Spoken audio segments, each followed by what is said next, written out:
Qin Yichen merasa bahwa kaisar boneka memiliki lebih dari 3 boneka kekaisaran. Tetapi bahkan 3 kaisar masih bisa menghancurkan klan kaisar.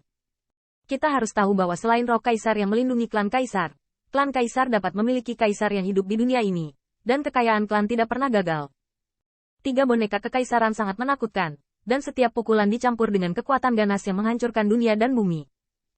Qin Yichen dapat melihat dengan jelas bahwa ketiga boneka ini, yang masing-masing luar biasa, bekerja sama untuk menyerang dan membunuh yang ganas. Bahkan meskipun leluhur berdarah dia adalah orang kuat yang sudah terkenal sejak lama, dan dia dipukuli. Salah satu boneka ditutupi emas hitam, tampaknya terbuat dari 100 baja halus, dengan baju besi di kepalanya.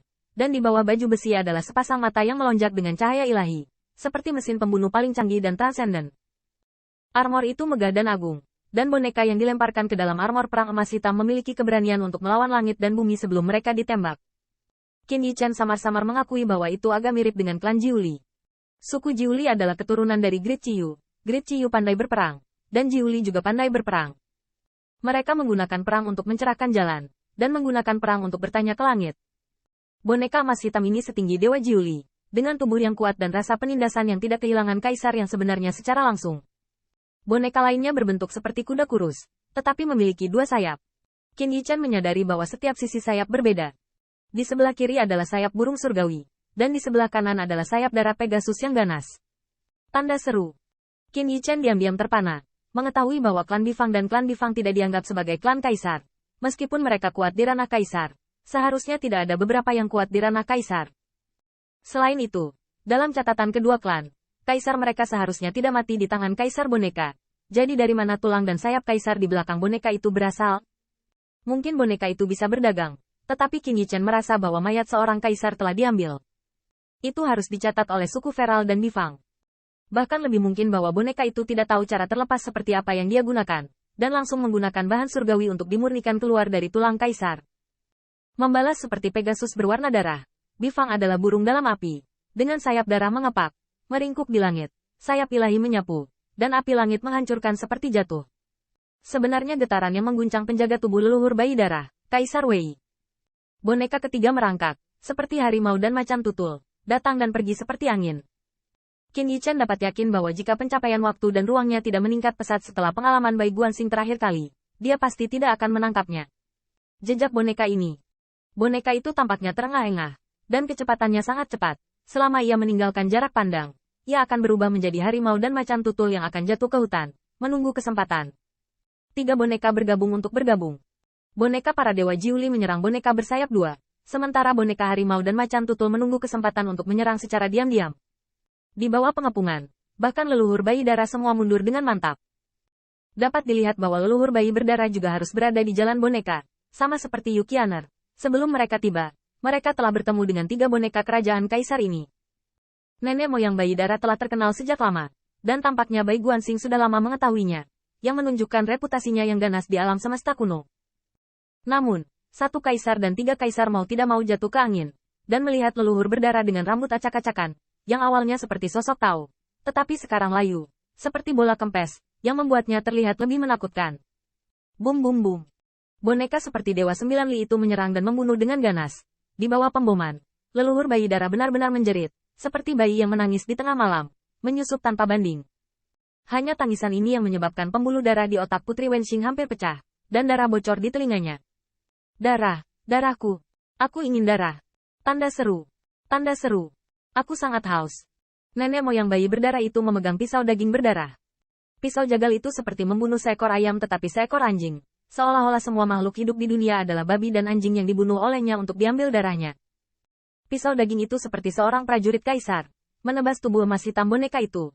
Apinya memercik, pola kaisar runtuh, dan suara kaisar bernada tinggi. Tetapi itu bukan cedera sedikit pun.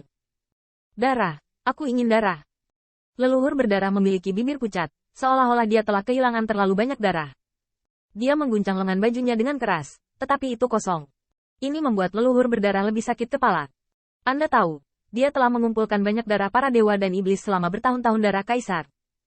Tapi sepertinya dia salah mengingatnya. Tetapi dia jelas siap. Tetapi sepertinya karena perampokan beberapa hari yang lalu, semua hartanya. Kebingungan ingatan membuat leluhur bayi berdarah menjadi semakin gila. Dia menari dengan liar, melihat ke belakang seperti roh yang marah dan bayi hantu. Hanya tatapan itu yang membuat rambut Qin Yichen ketakutan. Darah. Akhirnya bau darah. Detik berikutnya, saya melihat leluhur berdarah seperti harimau lapar yang bergegas mencari makanan. Dia mengangkat telapak tangannya dengan keras, dan telapak tangannya sedikit lemah. Qin Yichen mengejang di sekujur tubuhnya. Darah ilahi Heze-nya hampir tersedot keluar tubuhnya dan dimuntahkan dari 7 lubang. Qin Yichen masih seperti ini, dan darah Putri Wenxing bahkan lebih bergejolak. Ini lebih dari gelombang darah di 7 lubang. Putri Wenxing hanya merasa bahwa setiap pori di tubuhnya tampaknya pecah, dan darah akan meledak. Tubuhnya dan ditangkap oleh leluhur bayi berdarah itu. Kematian pengadilan. Demon Yuekong juga seorang kaisar yang kuat. Pada saat ini, dia berdiri dengan bangga di langit, berteriak dengan marah, bertenaga iblis dan kuat, dan mengejutkan leluhur bayi berdarah itu. Leluhur bayi darah terluka. Kekuatan kekaisaran ini membuatnya terhuyung-huyung seperti anak kecil, tetapi Qin Yichen terkejut. Apakah ini salah satu metode leluhur bayi darah? Qin Yichen tidak ragu bahwa leluhur bayi darah dapat memberi makan dirinya sendiri dengan darah para dewa. Dia bahkan ingat bahwa harta yang harus diserahkan oleh leluhur bayi darah yang dikendalikan oleh Bai Guanxing pada waktu itu, tampaknya memiliki banyak botol dan toples, dan mereka harus berisi semua jenis darah dewa. Selama ada darah, leluhur bayi darah tidak akan terkalahkan. Qin Yichen diam-diam terkejut, bahkan jika Yao Yuekong mengambil inisiatif untuk menekannya. Kekuatan leluhur bayi darah benar-benar menakutkan, sehingga Yao Yuekong, yang juga merupakan kerajaan kaisar yang kuat, hanya merasakan darah monster itu dan akan terbang keluar dari tubuh. Metode brutal ini membuat Qin Yichen sadar akan kekuatan leluhur bayi darah. Tampaknya leluhur bayi berdarah dipukuli, tetapi ini adalah 3 kaisar, dan leluhur bayi berdarah digeledah oleh Bai Guanxing sebelum melangkah ke kota Wuxin. Darah banyak dewa dan roh jahat tidak dapat ditemukan. Dan jika ada darah leluhur bayi akan abadi dan tidak akan pernah mati. Tidak apa-apa menelan darah mereka, jadi tidak apa-apa menelan darah musuh. Dengan kata lain, di bawah pertempuran sengit dengan leluhur bayi berdarah, selama ada cedera, tidak perlu cedera. Selama lawan memiliki gelombang darah, dia akan diambil oleh leluhur bayi darah. Sejak itu, darah musuh tidak terkuras, dan leluhur bayi darah tidak akan terkalahkan. Dan ketika darah musuh terkuras, hasilnya secara alami jelas dalam sekejap. Qin Yichen dengan jelas mengerti bahwa leluhur berdarah itu dipukuli dengan sangat buruk, bukan karena kurangnya kekuatannya. Sebaliknya, jika 3 kaisar yang hidup melawannya, saya khawatir leluhur berdarah itu tidak akan menunjukkan kekalahannya saat ini. Tanda seru. Tetapi leluhur bayi darah juga menjadi sasaran. Ketiga boneka ini semuanya dilemparkan oleh harta surga dan bumi, dan tidak ada darah untuk dia hisap.